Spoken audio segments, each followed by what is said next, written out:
Nous avons tous et toutes des premières et des dernières fois.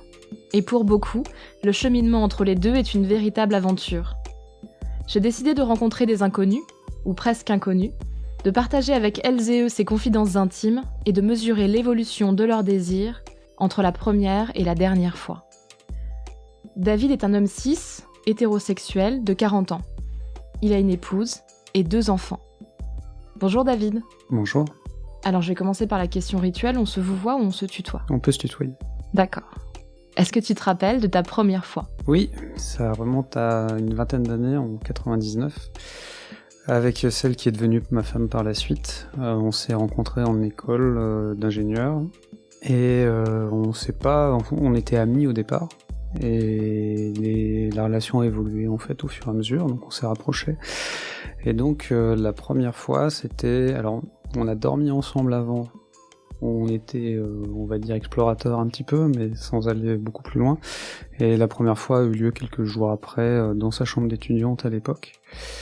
Ça reste un bon souvenir. De mon côté, ça a été extrêmement vite, donc il y a toujours un côté un peu, comment dirais-je, un peu vexant pour soi, parce qu'on se dit que bon, c'était pas forcément génial.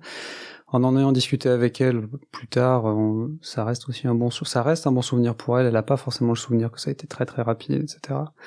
Mais c'était très tendre, très hésitant pour les deux parce que c'était la première fois pour les deux. Et oui, ça reste un bon souvenir, mais vrai problème de précocité. Ouais. C'était pas le cas avant, tout seul ? Tout seul, sans point de repère, c'est un peu délicat de savoir si effectivement ça va trop vite ou non, et puis il y a toujours un côté plus difficile quand on est tout seul, si on peut potentiellement se faire surprendre, donc trop de temps, c'est pas forcément bon non plus dans ces situations-là. Donc oui, ça m'avait pas choqué avant. Après, la première fois, je me suis dit que c'était peut-être le stress, l'envie, le désir forcément aussi. Malheureusement, oui, ça a pas mal perduré ensuite. Quand tu dis que ça a perduré, ça a duré combien de temps ? C'est des années, des mois ? Alors, c'est des années, il a fallu à peu près une dizaine d'années pour que... Alors c'était pas tout le temps, mais c'était quand même assez fréquent. C'est très difficile pour la confiance en soi aussi, parce qu'on sent bien que on passe à côté de choses, et puis en étant les premiers l'un de l'autre, l'autre difficulté, c'est qu'on... Peut-être que les parades à ça, le fait de varier les choses, d'avoir des périodes préliminaires plus longues, peut-être de poursuivre ensuite de manière plus satisfaisante pour elle, peut-être que c'était moins facile en fait d'améliorer la situation. C'est vrai que c'était un peu compliqué, c'était de mon côté vécu comme une souffrance. Elle s'est jamais vraiment plaint. Vous en avez pas parlé ? J'ai essayé, alors des années après, parce que les difficultés, on va dire, ont commencé un peu à apparaître pour un parcours de vie un peu compliqué, pour avoir les enfants d'abord. Où sans aller jusqu'à la PMA, on était en bord de parcours PMA, la question de l'adoption s'est posée, il y avait des facteurs de son côté qui diminuaient les chances, le mien c'était bien mais pas top. Aller chez le gynéco tard le soir pour qu'ils disent « Ah, vous êtes dans la bonne période, il faudrait que... » Donc faire du sexe sur commande, c'est pas très très bon pour une sexualité. Et ensuite, bon, il y a les grossesses qui sont vécues de manière plus ou moins facile par les couples. De manière générale, plus on vieillit, plus on se rend compte que c'est un problème général. La difficulté de reprendre après, de pas faire mal, de se retrouver, de gérer le quotidien à côté, la fatigue, etc. Donc ça fait beaucoup de choses qui pèsent sur une sexualité. Donc j'ai vu un sexologue de mon côté d'abord, je lui ai proposé de le voir ensemble, mais qu'elle y aille aussi avant, parce qu'elle avait peut-être des choses aussi, elle, à évoquer. Le fait d'y aller ensemble, elle était partante, le fait d'y aller toute seule avant, elle l'a pas jamais voulu. Et ensuite, j'ai essayé de réaborder le sujet, probablement pas assez. Je l'ai encore fait finalement il y a pas si longtemps que ça, sans véritable changement, donc je m'y prends probablement mal aussi. Mais elle peut faire l'autruche sur certains sujets, et clairement sur ce sujet-là, c'est le cas. C'est difficile de savoir si c'est une question de désir, si c'est pas toujours simple. Je pense que la précocité a dû jouer aussi sur la qualité des rapports initiaux, et donc peut-être aussi sur son désir ou son envie par rapport à moi. Alors je vais être technique sur cette question, mais quand tu parles de précocité, il y avait quand même une possibilité de pénétration ? Je pouvais pénétrer, après ça pouvait être 1-2 minutes quoi, maximum. À la rigueur, si j'étais plus fatigué ou que c'était une deuxième itération, ça allait mieux, puisque ça venait moins vite. Et j'ai jamais bien compris d'où ça venait, parce que autant au début, il y avait le stress de pas se connaître, autant ensuite, la confiance quand même est là, etc. Et pourtant, ça a toujours été compliqué pendant pas mal d'années, ouais. Pendant cette période-là, est-ce que tu as pris du plaisir quand même ? Oui, globalement, oui. Je pense que si j'en avais pas pris du tout, je me serais peut-être pas marié. Peut-être, on sait jamais. Mais oui, ça, c'est quand même devenu assez vite assez frustrant, en fait. C'est pas quelque chose qui reste... Le plaisir, c'est pas un truc qui te reste de cette sexualité de ces années-là ? Des toutes premières années, oui. Je pense qu'une fois qu'on rentre dans les parcours envie d'enfant qui se transforment en douleur, il y a des fausses couches liées à donc du sexe sur commande, etc. De pas avoir de grossesse arriver aussi, ou que ce soit très long, de voir les grossesses autour de soi. Et donc je pense qu'à partir de ce moment-là, oui, ça devient beaucoup plus compliqué en fait. Est-ce que pendant cette période-là, t'as encore une sexualité tout seul ? Est-ce que tu expérimentes de ton côté au niveau masturbation pour essayer de comprendre ? Ça, j'ai jamais arrêté. J'ai jamais arrêté. Après, c'est pas forcément facile quand on est en couple de pouvoir s'isoler. Donc j'ai jamais arrêté. Après, oui, parfois par frustration, clairement. Pas pour jouer tout seul, mais plus pour évacuer une frustration certaines fois, d'autres fois plus sous forme de jeu, donc un peu des deux. Mais effectivement, c'est pas les périodes les plus satisfaisantes sexuellement que j'ai vécues.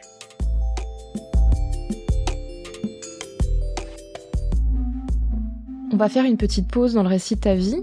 On va faire un petit jeu pour apprendre à mieux te connaître sexuellement, en particulier. C'est basé sur le jeu à boire Je n'ai jamais. Sauf que c'est un j'ai déjà. Je vais te donner des affirmations et tu vas me dire ce que ça t'évoque, soit des souvenirs, soit des fantasmes, soit des choses qui t'intéressent pas du tout, c'est possible aussi. J'ai déjà sodomisé un ou une de mes partenaires. Oui. C'était bien. Ouais, en fait, c'est pas tant l'acte qui est agréable, mais c'est la confiance et le lâcher prise que ça suppose en fait. Et l'intensité d'un regard pendant une sodomie, c'est quelque chose parce qu'on sent vraiment toute la complicité en fait entre les amants et c'est ça qui la rend assez incroyable souvent, avec toujours un peu peur de faire mal et donc de faire attention, mais c'est des souvenirs très très intenses. Est-ce que la précocité c'est quelque chose qui t'est déjà arrivé dans le cadre d'une sodomie ou absolument pas ? Sur la première, ouais. Là, très très très très très vite. À cause de l'excitation, là, spécifiquement ? Ah oui, je pense que c'était la première, l'excitation, et c'est plus le cas. Mais la première, vraiment, oui, c'était immédiat, enfin, vraiment. Ça donne envie de recommencer, du coup. Oui. J'ai déjà été sodomisée. J'ai déjà expérimenté un doigt pendant une fellation, ce qui m'a encouragé, moi, à tester quelques objets pour voir ce que ça donnait, et on m'a offert un masseur prostatique. C'est particulièrement redoutable. Donc c'est quelque chose qui te tente, que tu expérimentes seul et à deux. C'est quelque chose que je m'imaginais pas forcément tenter. Le fait que ma partenaire ait eu envie de glisser un doigt et la sensation que ça procurait m'a donné envie de se dire « Ah, il y a peut-être quelque chose à creuser par là ». Et le fait d'avoir essayé un peu, je me suis dit c'est quand même pas mal. Et en discutant avec ma partenaire, elle m'a avoué que son fantasme du moment, c'est qu'elle regardait une vidéo de pegging. Et clairement, oui, ça va s'expérimenter. Après, on verra bien comment ça se passe, si c'est bien ou pas. Disons qu'en ayant confiance et en se sentant qu'on peut se relâcher, ça vaut le coup d'essayer. Après, je sais pas si je recommencerai, mais normalement je devrais essayer. J'ai déjà pensé à ma liste de courses pendant le sexe, ou à n'importe quel autre truc chiant. Alors le truc chiant, c'est déjà revenu dans d'autres épisodes du podcast, ça peut être le cas pour essayer de ralentir certains processus. De manière générale, je suis plutôt à ce que je fais dans le domaine. Mais t'as quand même essayé, tu t'es dit je vais penser très très fort à mon travail. Bah oui, après il y a, quand on aime Friends, qu'on pense à ceux qui pensent à la mère de Chandler, ou voilà, ça travaille. Et ça marche, enfin, c'est quelque chose que tu valides au moins cette méthode ou pas trop? Non, je suis pas sûr que ça ait vraiment fonctionné. Le risque, c'est si on va trop loin, c'est que là, il y a plus d'excitation du tout, et donc ça marche pas mieux. Non, dans mon cas, c'était pas plus efficace. J'ai déjà pensé à quelqu'un d'autre. J'en suis pas forcément très fier, mais ça a dû arriver une fois ou deux, ouais. Quelqu'un que tu connaissais ou quelqu'un que tu ne connaissais pas? Quelqu'un que je connaissais. Est-ce que ça t'a cassé ton excitation quand tu t'en es rendu compte? Ou est-ce que tu l'as utilisé volontairement? J'ai presque envie de dire ni l'un ni l'autre. Je pense que l'idée est venue un peu malgré moi. On va dire que ça a servi mon excitation. C'est pas spécialement cool pour ma partenaire. Je me suis déjà masturbée dans des endroits pas prévus pour. Oui, ça a dû m'arriver. Des toilettes au bureau, ça a dû m'arriver parce que stress ou voilà, besoin de décompresser. C'est reste exceptionnel, mais ça a dû arriver. C'est pas un truc de fantasme, c'est un truc de stress à gérer. Ça a dû m'arriver après des conversations téléphoniques un peu particulières aussi, mais ça reste marginal.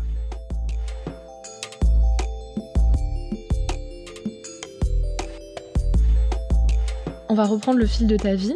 Alors il se passe quelque chose, moi j'ai noté une date. Il se passe quelque chose en 2013, donc 14 ans après ta première fois. Oui. Qu'est-ce qui se passe cette année-là? Cette année-là, il s'avère que j'étais sur un site internet grand public, sur un forum, pour une raison qui n'avait pas grand-chose à voir. Et j'ai commencé à échanger avec quelqu'un de manière tout à fait amicale, sans sous-entendu, sans arrière-pensée. Comme sur tous ces forums-là, il y a des messages privés, donc on a dû passer en privé parce que peut-être que les détails pouvaient pas s'aborder sur la partie publique, j'ai plus le souvenir en tête. Et on a commencé à échanger sur nos vies, sur nos couples, enfin différents sujets, et puis comme pour plein de monde, en fait, ça nous a rapprochés, et puis on a commencé à échanger vraiment beaucoup, s'envoyer énormément de messages. Ça dure combien de temps cette phase de rapprochement? Ça a été assez long, je pense que, enfin, il y a eu les vacances scolaires aussi à ce moment-là, donc il y a eu des périodes où on était soit l'un soit l'autre pas disponible. Ça a dû durer environ 2 mois et demi, enfin quasiment 2 mois même avant de s'appeler. Donc c'était vraiment voilà. Et puis après on s'est appelé. Donc le fait de s'appeler, ça montrait quand même déjà que ça passait sur une dimension qui était un peu différente. C'était pas un appel amical, c'était c'est plus intime là, le téléphone. Et il s'est encore passé, je dirais 1 mois avant qu'on se dise que peut-être qu'on allait se voir. Et encore 1 mois avant qu'on se voit effectivement. Je suis marié, je suis toujours. Elle était mariée. Elle ne l'est plus, mais à l'époque elle l'était. Et vous avez décidé de vous on a voir décidé de se rencontrer, sans le dire, à vos conjoints, à qui que ce soit. sans le dire à personne, sans vraiment savoir ce qui allait se passer, puisque l'un comme l'autre, notre conjoint était le premier. Ce qui joue probablement dans le fait aussi de passer à ça, parce qu'il y a un côté nouveauté. Expérimentation il y a jamais eu personne d'autre, et peut-être que à ce moment-là t'es encore précoce? Moins, mais ça reste assez fréquent. Du coup ça t'angoissait dans la possibilité qu'il y ait un rapport? Mais dans les échanges qu'on avait eu, j'avais pas caché, je lui ai quasiment rien caché de ma vie d'ailleurs, mais je lui avais pas caché, et donc on a essayé de se rencontrer en se disant bon, on verra bien. On s'est rencontrés et ça reste une des journées les plus magiques de ma vie. Le courant est passé tout de suite, les sourires, j'étais extrêmement timide, elle m'a fait asseoir sur un banc en me demandant de l'embrasser. Ce que j'ai fait, donc on a passé une journée très agréable sans aller plus loin. C'est moi qui ai freiné, elle était prête à rester là où on était et à ne pas rentrer. Elle avait un motif. Ça aurait été plus délicat de mon côté, mais je pouvais aussi potentiellement. J'ai freiné. Je me suis pas senti de passer tout de suite à l'acte. Même si évidemment les embrassades, bon, on va pas se leurrer, c'était déjà être passé dans l'adultère. Même certaines conversations avant potentiellement étaient peut-être déjà de l'adultère, mais on sait, comme on sait plus, que clairement l'envie était réciproque de se revoir. On s'est revus à peu près 1 mois plus tard, où on s'est promené une demi-journée à peu près à tourner autour du pot. J'avais réservé un hôtel et on a fini par aller à l'hôtel. Et là, j'ai pas eu un problème de précocité, j'ai eu un problème de panne totale que je n'avais jamais eu avant. Je pense que clairement le mental a énormément joué, et donc ça veut pas dire qu'on n'a rien fait, mais clairement pas de pénétration possible. C'était pas d'érection du tout? Pas d'érection pour une pénétration. Sur la fellation, oui, mais pas sur la pénétration. Je pense que le côté pénétration, je pense qu'il y a un vrai blocage mental et une vraie culpabilité qui a pesé cette fois-là, qui a pesé la fois d'après quand je l'ai vu. Donc on n'était pas proches, donc on pouvait pas se voir, c'était pas une relation, on se voyait de 5 à 7, c'était pas quelque chose qui était envisageable. Et deuxième fois rebelote. Donc toujours très agréable, des jeux entre nous, de l'intimité, une envie folle l'un de l'autre. Mais je crois que la deuxième fois, ouais, encore, je pense que j'ai pas dû réussir non plus.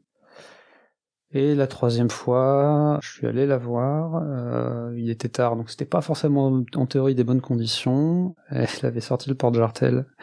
Je n'avais jamais vu une femme réellement devant moi en porte-jartel. Et bah cette fois-là, non seulement j'ai pas eu de panne, et en plus j'ai pas été précoce. J'ai jamais pu m'expliquer pourquoi, et globalement, les problèmes de précocité ont à peu près disparu à ce moment-là. Je dis pas qu'il n'y a pas des fois où ça revient, mais globalement, c'est vraiment cette fois-là où je peux considérer que j'ai eu un rapport, on va dire, de durée normale, entre guillemets, s'il y a une normalité là-dedans, mais en tout cas pas trop court, quoi. Au point de sentir monter le désir, le plaisir, et d'avoir vraiment du plaisir, quoi. Très clairement, et puis j'en ai pas forcément parler par rapport à ma femme, mais c'est une sexualité très plan-plan, très, j'allais dire, restrictive sur les pratiques, sur les positions. Donc il y a probablement de mon fait, hein, clairement, j'ai pas forcément su amener.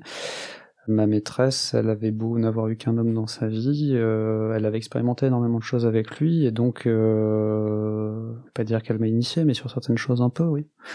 Et donc oui, il y a énormément de plaisir. C'est des rencontres où, à peine passé la porte de l'hôtel, les vêtements volent, ou le désir extrêmement fort, ou quelques minutes après un premier rapport, on commence un deuxième, et pour une nuit ou pour la journée sur la façon dont ça se passe. Mais globalement, de rencontrer vraiment pour la première fois une sexualité épanouissante, en fait. Je pense, vraiment. Est-ce que la découverte du plaisir et cette sexualité nouvellement épanouissante, est-ce que ça a contaminé la sexualité que tu avais avec ton épouse ? Pas vraiment. On avait relativement peu de rapports à l'époque, ce qui est toujours le cas.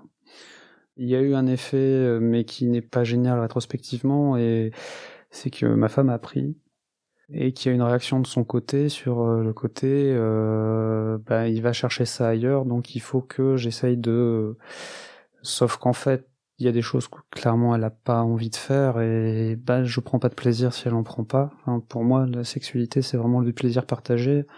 Il peut y avoir des décalages éventuellement dans la jouissance, mais on s'arrange pour que les deux prennent du plaisir, et la sentir bloquée sur certaines choses ou ne pas avoir envie, ça m'en donne pas, donc c'était pas encourageant pour continuer.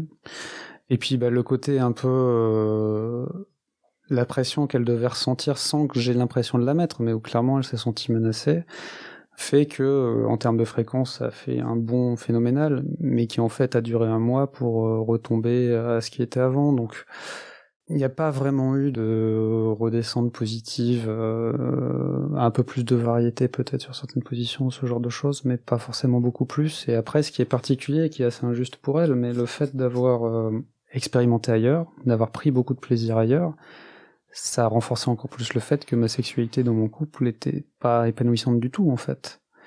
Et ça, c'est compliqué aussi à gérer, parce que je peux pas lui dire j'ai fait ça, ou j'ai fait ça, ou... Et en même temps, évidemment, de son côté, le fait que j'ai été voir ailleurs, ça l'insécurise, ça la rend moins confiante, donc c'est pas non plus spécialement bon pour qu'elle ait plus envie, en fait, tout simplement. Dans quelle mesure ça joue sur son désir aussi, c'est difficile à dire, donc non, je peux pas vraiment parler de retombées positives à ce niveau-là. En termes de confiance en moi, pour moi, forcément un peu, puisque oui, avec une autre femme, ça s'est très bien passé, de mon point de vue. Du sien, je pense que j'étais pas assez dominant, mais ça c'est un autre sujet. Mais en tout cas, en termes d'expérimentation, de confiance, d'avoir envie de jouer ensemble, de faire plaisir à l'autre, c'était incomparable avec ce que je connaissais jusque-là. Vous avez pas pensé à la séparation à ce moment-là ? Je pense que ça lui a forcément traversé l'esprit. Moi, je savais que j'avais pas spécialement d'avenir. Notre relation, j'étais épris. Enfin, je pense que les gens qui ont un amant ou une maîtresse vont voir ce que je veux dire, c'est qu'il y a l'amour initial qui fait qu'on a le couple et qui est moins passionnel et plus établi, qui mêle plein de composantes, les composantes parentales, etc. aussi dedans, et l'amour plus passionnel avec un amant, la nouveauté, l'excitation, et qu'en fait les deux cohabitent assez bien. Ce qu'on n'imagine pas forcément, enfin, pour des gens de mon âge, des gens plus jeunes aujourd'hui, je pense, entendent beaucoup plus parler de polyamour, de choses de ce genre. C'est beaucoup moins le cas à mon âge. Donc moi, j'étais pas dans l'esprit de partir. Je pense que ça lui a traversé l'esprit et que, en fait, elle avait déjà fait une partie du chemin avant parce qu'elle avait soupçonné quelque chose et elle avait déjà fait le chemin dans sa tête sur le fait qu'elle était prête à pardonner, je crois. J'aurais préféré que elle l'apprenne pas parce que j'ai vu la douleur que ça lui a fait le jour où elle l'a appris et c'est pas quelque chose qu'on a envie d'infliger à quelqu'un. Surtout à quelqu'un avec qui on s'est marié, avec qui on a fait des enfants et qu'on aime. Mais et c'est compliqué de faire comprendre que on recherche quelque chose ailleurs qu'on n'a pas chez soi. Et je pense qu'aujourd'hui, par exemple, je serais probablement plus à même de comprendre qu'elle me dise qu'elle a envie d'aller chercher du plaisir ailleurs. Alors évidemment, c'est plus facile en l'ayant fait moi, mais de comprendre qu'il n'y a pas qu'une seule forme d'amour, qu'il n'y a pas une seule forme de désir, et que le schéma dans lequel on est éduqué fait que on est un homme, une femme mariés pour la vie. Alors même s'ils divorcent, etc., il reste cette approche, alors que c'est peut-être pas toujours la solution et qu'il y a peut-être un équilibre à trouver autre. Mon seul souci, c'est qu'aujourd'hui, cet équilibre-là, je l'ai pas trouvé encore. J'essaye d'aller par là, en sachant que c'est de toute façon pas une solution idéale, parce que le fait de savoir qu'il y a quelqu'un d'autre, ce qui n'est pas son cas, elle le sait pas, mais le fait de savoir qu'il y a quelqu'un d'autre, et qu'on n'est pas là, je pense qu'il y a une part de douleur qui doit être assez énorme à gérer. Alors peut-être qu'avec le temps, ou avec le fait qu'éventuellement il y ait quelqu'un d'autre de son côté, c'est plus facilement envisageable, mais je pense que les premiers départs et les premiers retours doivent être particulièrement compliqués. Alors cette femme que tu rencontres en 2013, votre histoire s'arrête en 2014. Oui. Pendant quelques années, tu retournes à ta vie maritale. C'est ça, on m'étant dit plus jamais. Et puis début 2018, tu rencontres quelqu'un d'autre. Oui, donc pareil que la première fois, sans le chercher. Sur un réseau social, je la suivais depuis plusieurs années, avec quelques interactions publiques, mais vraiment, rien d'exceptionnel sur ce réseau social-là. 1 ou 2 échanges privés sur un souci personnel qu'elle avait, et encore quand je dis échange, c'était plus une marque de soutien, parce que c'était quelqu'un que je trouvais sympathique, et que la sentir pas très bien dans sa peau à ce moment-là, je pense que les gens qui sont sur des réseaux sociaux savent que de temps en temps, même si on connaît pas vraiment la personne, envoyer un message de soutien, ça peut être appréciable. Et puis elle est revenue vers moi par rapport à quelque chose qu'elle voulait faire sur ce réseau social, donc pourquoi pas, on a commencé à échanger un peu en privé. Et j'allais dire rebelote, alors que j'étais très échaudé et que vraiment je m'étais dit plus jamais. La complicité qui apparaît, des échanges assez vite de photos, voire de vidéos, une complicité intellectuelle. De son côté, elle avait aussi eu qu'un seul homme dans sa vie. Là, on s'est appelé beaucoup plus vite que je ne l'avais fait la première fois. Je pense qu'il s'est passé 1 mois, peut-être maximum avant qu'on s'appelle. Et assez vite, on a décidé de se rencontrer. Bon, il s'est passé environ 2 mois au total, mais on s'est rencontrés. Au bout d'une demi-heure, on était à l'hôtel. Donc pas pareil que la première fois, finalement. Pas pareil que la première fois. Clairement, de son côté, il y avait une envie d'expérimentation qui était là depuis plusieurs années. Je lui ai déjà dit que si ça avait pas été à moi, ça aurait probablement été un autre. Mais la complicité était vraiment là, évidente. Je parlais d'abonnement, première fois, panne. Tu penses que t'avais toujours le même stress que la première fois? Oui, ça reste, c'est quand même... Alors, il y a le côté adultère qui revient et qui est pas... T'es toujours pas ok avec ça? Non, dans l'absolu, c'est clairement pas satisfaisant. C'est pas appréciable de mentir à quelqu'un, même si c'est par omission. C'est pas mon truc. Alors, je dis panne. Je crois qu'elle m'a dit, non, plutôt peut-être précoce. Mais par contre, après le reste de la journée, je suis pas reparti. Mais ça a été très, très tendre, très proche, commencer à se connaître. Et au fur et à mesure des rencontres, donc là c'est pareil, c'est pas des 5 à 7, on se voit occasionnellement, donc on se voit sur des périodes relativement longues de plusieurs heures. La complicité c'est faite. Je pense que la complicité sexuelle c'est incomparable avec ce que j'ai connu avant. L'envie d'expérimenter de part et d'autre aussi. Le désir qu'elle a pour moi, clairement, qui bon en termes d'ego c'est assez incomparable. Le désir que j'ai pour elle est vraiment cette envie commune de faire plaisir à l'autre. C'est vraiment, je pense que ce qui résume le mieux nos relations, c'est ça, c'est vraiment la recherche du plaisir de l'autre, ce qui fait que ça a une dimension incroyable, quoi. C'est clairement mes relations sexuelles les plus épanouissantes, et étant donné que c'est très tendre en dehors, que c'est pas uniquement basé là-dessus, parce que je peux pas sans affection, sans ce genre de choses, c'est particulièrement épanouissant, ouais. Et c'est là que j'ai expérimenté, alors j'avais déjà expérimenté des choses avec ma maîtresse précédente, mais avec cette amante-là, il y a une dimension encore supérieure.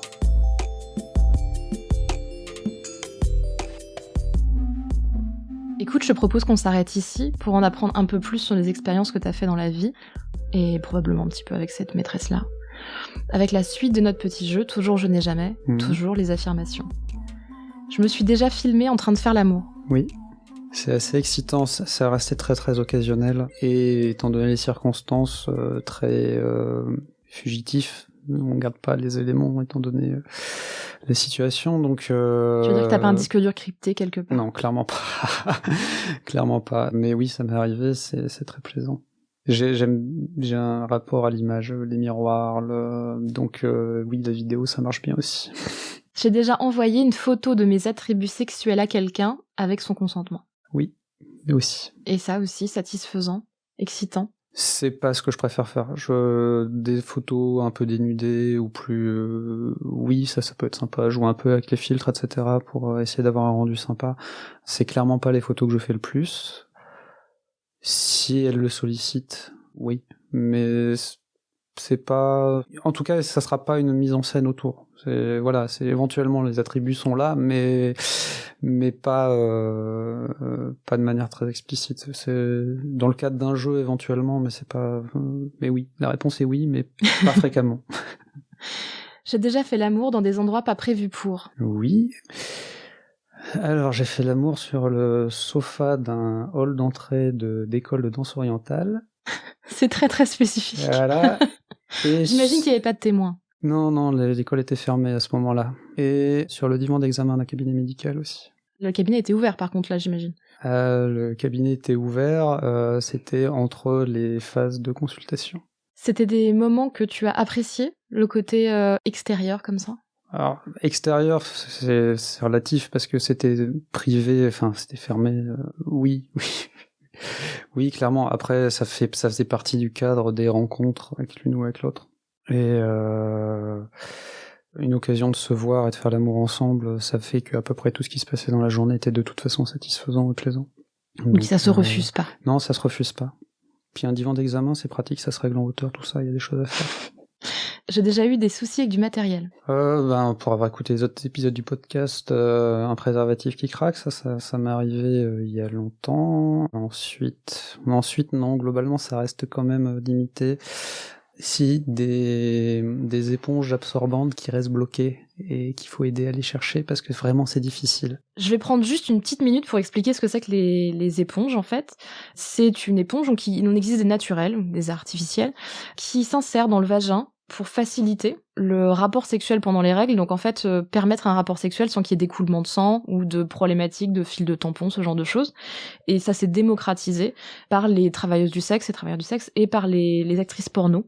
Ça se trouve très facilement, on en trouve sur internet, je sais pas, ça se trouve très facilement en pharmacie, mais en tout cas pour avoir déjà essayé ce petit objet, l'idée est bien.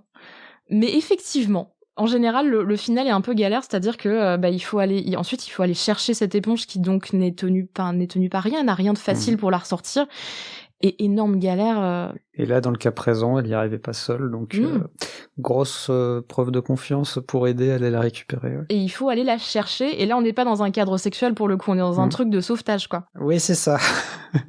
Et puis on peut le dire aussi, donc c'est encore plus fort pour les femmes qui ont entendu parler du syndrome du choc toxique depuis des années. Le fait d'avoir une éponge comme ça, pleine de sang menstruel à l'intérieur de soi, on peut pas la garder très longtemps, il faut aller la chercher. Et il m'arrivait exactement la même chose, j'ai demandé à mon partenaire d'aller la chercher. Et oui, c'est un moment de confiance, mais bon, c'est pas à réitérer, quoi. Non. On en sourit après, mais sur le moment, on n'emmène pas très large quand même. Exactement. Surtout que c'est un peu facile de se faire mal dans ce genre de conditions, parce qu'on maîtrise pas. C'est ça. Donc voilà, un vrai souci avec du matériel. Ah oui, un vrai souci. Je l'avais oublié, mais il m'est revenu, oui. C'est un vrai souci. J'ai déjà fait l'amour avec quelqu'un dont je ne connaissais pas le prénom. Ah non, là, vu ce que j'ai raconté, non.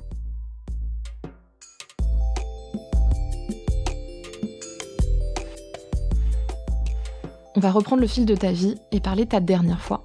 Alors ta dernière fois, c'était avec qui ? Avec mon amante. C'était quand ? C'était mi-décembre.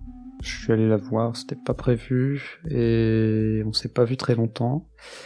C'était pas forcément prévu qu'on ait des relations par rapport au motif qui faisait que j'allais la voir, et au final ça s'est fini effectivement très vite nu et sur un divan d'examen. C'était bien ? C'était bien, c'était intense. Là maintenant, vous avez une relation de quasiment 2 ans ? Plus de 2 ans même. C'est une relation que tu définis comment ? Vous avez des sentiments l'un pour l'autre ? Oui, clairement. Après, elle se découvre polyamoureuse. Là où on était sur de l'exclusivité entre nous, enfin en dehors de nos couples. Donc 2020 était plus sportif, on va dire, que ça n'avait été les années précédentes. Néanmoins, on avance quand même. Et oui, il y a clairement des sentiments, de part et d'autre. Après, on a nos vies. Et ça reste des parenthèses. Mais elle a une place très importante dans ma vie, je pense que j'ai une place très importante dans la sienne, et on profite des rares moments où on arrive à se retrouver, et après on se parle souvent, on échange, on se parle quotidiennement, mais on a chacun nos vies. Donc ta dernière fois, techniquement, fin décembre, c'était avec ta maîtresse. C'était quand la dernière fois avec ton épouse ? Ça devait être à peu près mi-novembre, je pense. Est-ce que c'était bien ? C'était pas mal, mais j'ai envie de dire malheureusement la comparaison avec ma dernière fois avec mon amante, enfin c'est très différent, mais c'est moins plaisant. Disons que je pense qu'on a vraiment une approche différente de la sexualité et des choses qu'on aime. Par exemple, mon amante et moi on se quitte très peu des yeux. Ma femme ferme très facilement les yeux. Ma maîtresse me montre son envie, son désir. Ma femme c'est moins net. Donc en fait j'en ressors avec une impression de c'était sympa, mais est-ce qu'elle me désire vraiment ? Je suis pas sûr. C'était une fois prévu ? Non, c'était spontané. Donc il y a du désir entre vous quand même, d'une certaine manière, pour que ça arrive. On a eu une conversation il y a à peu près 2 mois et demi sur le fait que justement il y avait quand même un souci sur le sujet, et que ça date pas d'hier, que j'avoue me poser la question de est-ce que c'est uniquement en réaction à ça, même si c'était pas 3 heures avant, que c'était quelques semaines avant, ou pas, en fait. Et donc est-ce que c'est si spontané que ça ? J'en suis pas si sûr, en fait. Mais toi, t'en as eu envie ? Oui, parce que ma femme, je la désire toujours, mais bon, clairement, sur cet aspect sexuel, on se retrouve pas, ou très peu, et donc si elle est partante, je suis partant, puisque je la désire toujours et que je l'aime toujours, mais elle est relativement peu partante. Après, j'imagine qu'il y a des choses que je pourrais faire pour qu'elle soit plus partante, mais manifestement, j'ai pas su les trouver. Pour l'avenir, tu l'envisages comment sur cette question-là ? Alors j'imagine qu'avec ta maîtresse, la question se pose pas parce que ça se passe bien, mais dans le cadre de ton mariage ? Dans le cadre de mon mariage, c'est une bonne question, ça pèse quand même de plus en plus. Il va forcément falloir aborder le sujet, ce qui, bizarrement, au bout d'autant d'années de mariage et de complicité, et d'être parents, etc., la communication sur le sujet n'est pas simple. Et donc le réaborder, c'est pas facile, surtout si on a l'impression qu'en face on fait l'autruche. On va dire que c'est très difficile de se dire que renoncer à tout ce qui a été construit uniquement pour une problématique de sexe, ça me paraît pas suffisant pour un motif de séparation, mais ça pèse de plus en plus. Si on avait des problèmes d'entente par ailleurs, ou là je pense que effectivement ça se terminerait par une séparation, mais c'est pas le cas. C'est le seul sujet sur lequel on se retrouve pas, en fait. On peut finir les phrases l'un de l'autre, on a la même vision d'éducation des enfants, des projets, que ce soit pour la maison, les vacances, et ceci et cela. Donc en fait, c'est le seul domaine où on se retrouve pas vraiment. On s'est trouvé un peu au début sûrement parce que on apprenait tous les deux. Les envies ont pas évolué de la même façon. Évidemment, le fait qu'elle ait su que j'ai une maîtresse, ça n'aide pas non plus. Donc j'avoue que je sais pas trop comment... j'ai du mal à penser que sexuellement ça puisse s'améliorer. La question, c'est est-ce que ça remet en cause tout le reste ? Et ça, il y a 10 ans, j'aurais répondu non. Aujourd'hui, c'est non, mais c'est compliqué. Ça va encore évoluer. Oui, ça risque encore d'évoluer. Après, j'allais dire, avec l'âge, ce qui pourrait se passer dans les carrières professionnelles, les enfants qui grandissent, tout ça, c'est sûr que une séparation me serait paru complètement improbable il y a quelques années. Aujourd'hui, ça reste improbable. Mais potentiellement, ça pourrait arriver à ça. Je crois que quoi que tu décides, quoi qu'il se passe dans cette histoire ou dans l'autre, ou les autres, ça ira toujours dans le sens de ton bien-être, du fait que tu finisses par aller mieux, à être plus épanoui, plus heureux avec toi-même. Et je crois que dans ce sens, le futur est forcément positif. Et j'espère aussi, évidemment, après toutes ces années, que ton épouse trouvera aussi son équilibre, quel qu'il soit. Merci beaucoup, David, pour ce témoignage. Je t'en prie. C'était première et dernière fois. Si ce podcast vous a plu, n'hésitez pas à lui mettre 5 étoiles et à nous laisser un commentaire. Tous les autres épisodes sont à retrouver sur slate.fr ou votre application de podcast préférée. Première et dernière fois est un podcast de Lucille Bélan, produit et réalisé par slate.fr, sous la direction de Christophe Caron et Benjamin Septem-Ours, avec Aurélie Rodriguez. Merci à toutes et à tous, et à très bientôt.